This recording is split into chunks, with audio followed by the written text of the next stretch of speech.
श्रीभगवानुवाच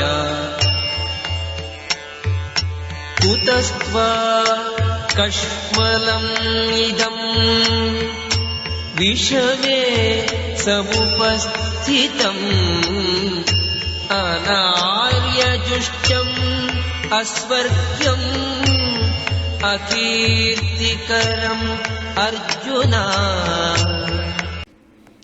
हरि ओम श्री गुरुभ्यो नमः। हरि ओम। Shrimad Bhagavad Gita based on Pujya Sri Bananjay Govindacharya's discourse.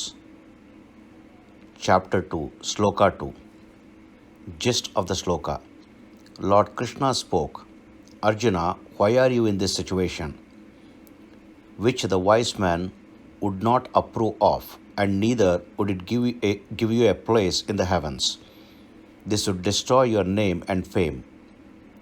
Why has the sense of ignorance, impurities covered you? Explanation. Lord Krishna does not address any of Arjuna's various arguments, as they were all clouded with emotion rather than real knowledge. By scolding Arjuna, Lord Krishna removes any iota of expectation that Arjuna might have had in terms of obtaining any sympathy from the Lord. Lord Krishna continues. He challenges Arjuna as, where did you learn to think like this? That is defeatism.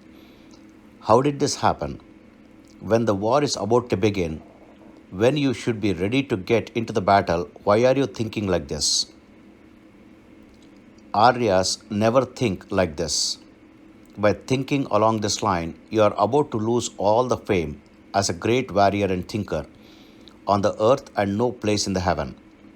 You would be considered as a coward, not as the greatest warrior. You will neither get comforts here nor in heaven. Wise men, elders, etc. would never allow for such thinking. Arya here does not denote any particular community of people, rather represents those who have earned their place due to their extraordinary knowledge and wisdom. It's a respectful term applied to those who have earned it. Hari Om.